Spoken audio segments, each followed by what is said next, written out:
Hi, Sec. Ano pong nangyari kaya? Zen Hernandez po, ABS-CBN.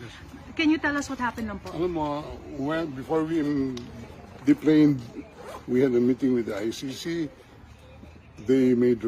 I requested that the former president be brought directly to a hospital because of his bad medical conditions.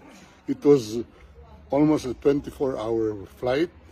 He just came from Hong Kong, not allowed to visit his home, not even allowed to see a doctor in a hospital before he could be transported here. Now, we made the request for a hospitalization, and they gave the assurance that he will be brought to a hospital. And I asked for the name of the hospital. Up to now, they have not given us the name of the hospital. So we took the position that he could have been brought here directly, and we are told that there is no President Duterte inside the facility. We are at a loss at this time, and lokohan na ito. I think this is part of their grand plan, no? To kidnap the president, to extract the president from the Philippines, and brought to a jet without known destination. I was even forced to join that plane without any valid visa coming here. Sir, can we expound lang when you said that there is no President Duterte inside? They Who said? are telling me that there is no Rodrigo R. Duterte inside this facility. Okay. But You requested for a visit today and it was approved, sir, right? we have requested the ICC for a visit because they do not disclose what hospital he was brought to, and we assume that he was brought here last night after the planing. That's all I can say as of the moment. Is it possible he is in a hospital somewhere? I hope he is in a hospital somewhere, but not in this facility.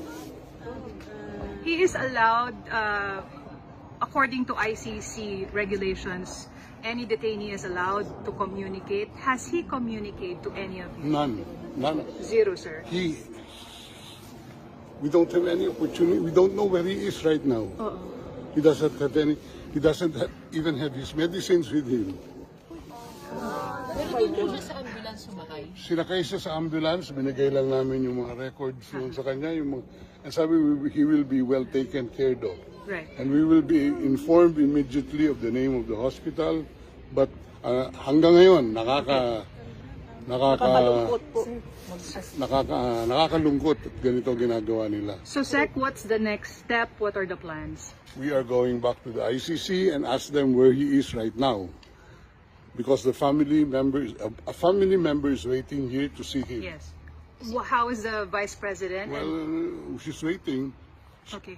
And I would assume the president would want to see one of the members of his family at this So, point. Sec, the Vice President wants to see him. Is there a schedule for her visit now? That's what we are arranging, but we're at a loss where he is right now. Okay. So, how about you, sir? Alis muna pa ba kayo? Alis ako dito. Pinapalabas nga kami. Oh. Oh my God. Anong gusto nilang gawin? Mag-standby ako dito. Ang lamig-lamig. Ano po yung response nila sa inyo nung nag-request po kayo for a visit? Wala. Ayan. Wala daw, request for a visit dito. Wala daw ano dito. Walang preso by the name of President Rodrigo. Sir, hindi yan totoo kasi nandoon kami. Mamaya na po. Pero sir, the embassy said that you're allowed a visit. Ano kayang pinagmumulan nun? Hindi. Ano yan? Right ng accused yan. To be by counsel. May schedule sila Thursday, so parang definite. I don't know with them. But Or it's- ako, as far as my understanding of the law is, he has the right to counsel at any time. And you're acting as the official. One of the counsel, and Okay. they don't even recognize my appearance here. Okay. Nasaan po si VP Sara? I don't know where she is right now. Hindi pa po kayo nakita? Nag-usap lang kami sa telepono, pero wala pang until So, Alright. tapos na. Okay. I have another- Thank you, sir. Thank you, sir.